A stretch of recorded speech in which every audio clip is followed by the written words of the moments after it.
Yang lalu kita juga tahu kejadian banjir di Jabodetabek termasuk kota Bekasi yang paling buruk itu akibat ada banjir dari hulu ya di kawasan Bogor Puncak yang karena curah hujan ekstrim, resapan airnya tidak baik karena tata ruangnya juga banyak yang sudah beralih yang seharusnya itu bisa menjadi resapan air, tapi karena menjadi hunian atau menjadi lokasi industri maka sangat mengganggu daerah aliran sungai dan kemudian terjadi ya luber, sungainya juga mungkin terhambat oleh sampah dan terjadi penyempitan dan juga pendangkalan. Pak Menteri, terima kasih. Maka ini yang semakin memperburuk situasi, apalagi ketika permukaan air laut itu lebih tinggi di pesisir utara Jabodetabek ini, termasuk wilayah Semarang sampai dengan Gresik, itu terjadi penurunan land subsidence yang juga ini kalau tidak ditanggulangi maka lama-kelamaan ya akan semakin parah. Tanggul pantai ini harus kita perkuat. Tapi kita juga memikirkan bagaimana air tanah tidak habis-habisan dieksploitasi sehingga permukaan tanah itu makin turun. Jadi harus ada suplai air. Yang sekarang untuk Jabodetabek ini diperkuat dari Jatiluhur dan juga Bendungan Karian dari Banten. Dan barulah ketika itu semua sudah tidak bisa lagi tidak memadai, maka dipikirkan pembangunan tanggul raksasa, tanggul laut. Saya ulangi, yang ini harus diperhitungkan dengan baik agar ya benar-benar menyelesaikan masalah tanpa merusak ekologi yang secara berlebihan dan tetap memperhatikan kehidupan masyarakat yang ada di pesisir utara. Jadi ini semangat yang kami hadirkan dalam rakor tadi, ini juga merupakan arahan dari Bapak Presiden Prabowo Subianto.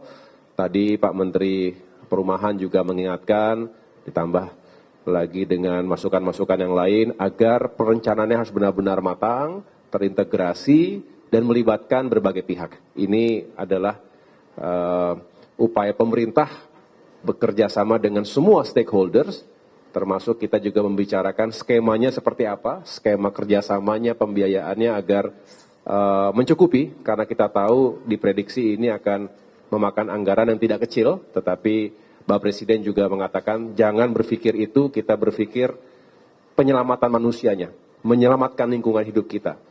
Setelah itu kita cari sumber penganggarannya, baik kemandirian dalam negeri maupun dari dunia usaha, pihak swasta dalam maupun luar negeri. Ini yang akan terus kita bahas, akan kita matangkan dan sempurnakan.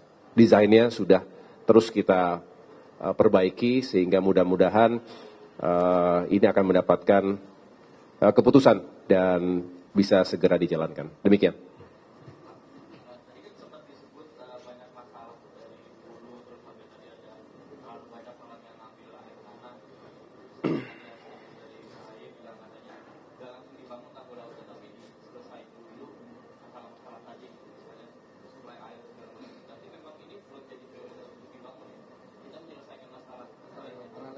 Iya, dikerjakan secara paralel karena kita memetakan tadi, nanti bisa dijelaskan pada saatnya, misalnya pesisir utara Jawa, itu tidak semuanya harus menjadi prioritas nomor satu.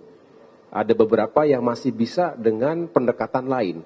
Jadi ada istilahnya itu gray solution dengan green solution. Misalnya beton itu sudah merupakan, ya berarti ada pembangunan infrastruktur, tapi juga masih bisa menggunakan pendekatan misalnya dengan mangrove dan lain sebagainya, atau kombinasi di antaranya. Kemudian tadi juga dipaparkan oleh Pak Deputi, ada beberapa pilihan. Pilihan ini tergantung kondisi, sekali lagi, dari tiap-tiap daerah. Bisa tanggul itu sifatnya kita defensif, kita ada tetap di situ diberikan tanggul, atau karena kalau sudah parah, sedangkan anggaran membuat tanggul lebih mahal dibandingkan kita mundur, maksudnya retreat, masyarakat harus mundur sedikit begitu, kalau memungkinkan lahannya masih ada, bisa dipilih jalan itu, atau kalau memang tidak memungkinkan untuk mundur bertahan, maka go forward, ke depan. Jadi kita majukan, itulah konsep sea dikes atau konsep tanggul laut tadi.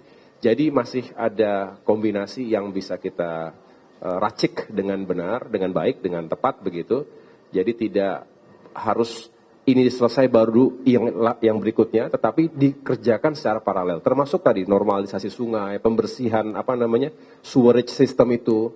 Jadi kualitas air juga lebih baik, dan paling penting sekali lagi supply air bersih ini jangan sampai kurang. Kalau kurang ya pasti akan diambil dari tanah.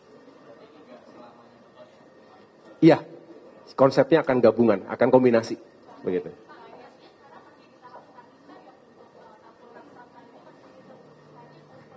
Iya, sebetulnya beberapa feasibility study sudah dilakukan, tapi karena ada beberapa konsep ini, kalau dilihat sejarahnya bahkan dari tahun 2007-2008 ini sudah mulai serius dikerjakan.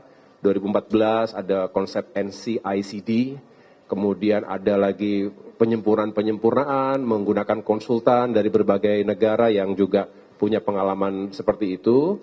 Dan hari ini kami memang masih mencoba mengintegrasikan berbagai konsep tadi, memutakhirkan.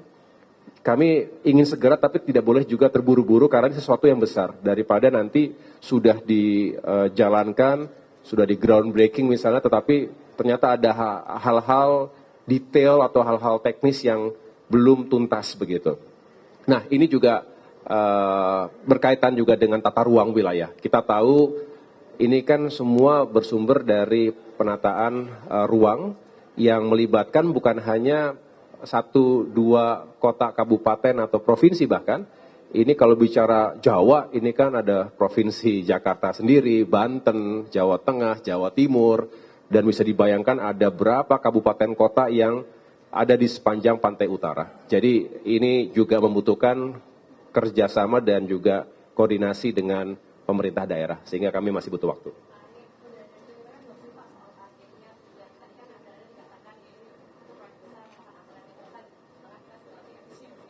Ya, ini juga tadi yang kita bicarakan, bahwa sumber anggaran ini juga harus kreatif, tidak bisa kita bersandar pada APBN atau APBD, karena memang prioritas yang dihadirkan di awal pemerintahan Bapak Prabowo Subianto juga cukup banyak dan banyak sekali yang memang sangat mendasar.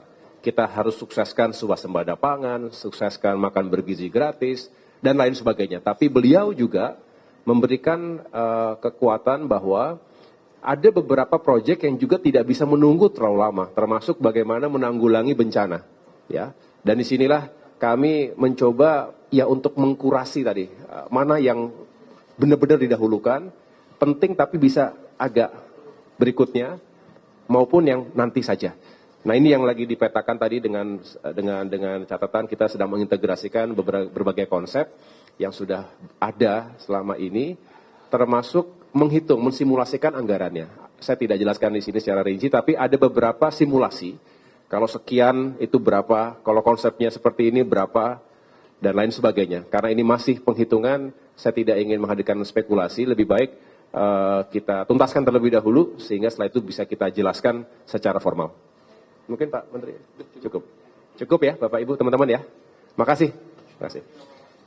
Thank you.